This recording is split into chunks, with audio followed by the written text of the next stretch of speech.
The International Indigenous Peoples Movement for Self-Determination and Liberation, IPM-SDL, joins the call of many civil society organizations, indigenous peoples communities, and groups in calling for climate justice. We call for the respect of indigenous peoples' rights and to uphold their role as the steward of the environment and protector of our forests, rivers, mountains, and our planet. We amplify the call of indigenous peoples to stop the attacks against indigenous peoples and human rights defenders, those who protect our environment from plunder and destructions. We call for the immediate investigation, to exact justice and accountability, and to hold accountable the perpetrators of the criminalizations, terrorist tagging, militarizations, and the different violent attacks towards indigenous peoples, leaders, organizations, and communities who stand and defend their right to ancestral lands. Stand that to truly achieve climate justice,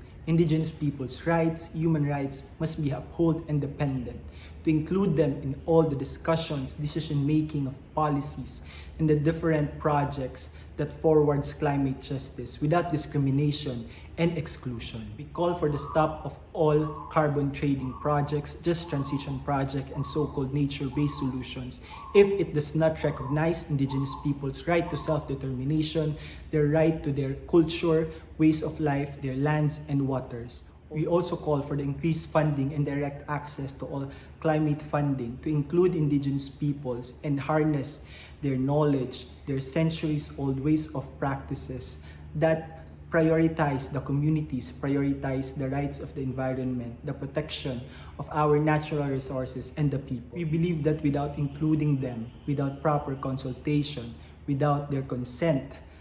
it will only further discriminate and exclude them into meaningful cooperation by harnessing what they can offer in the protection of Mother Earth, that they have lived centuries together and protected our rights and resources.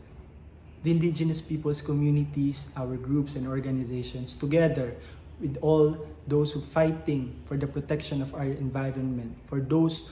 forwarding for climate justice, needs to come together and amplify their voice inside and outside COP, in their different communities, states, and territories. Only with our solidarity and unity, together with all those who fight for climate justice, we can only achieve a future that prioritizes our people, our planet, not the profit and further plunder of our Mother Earth.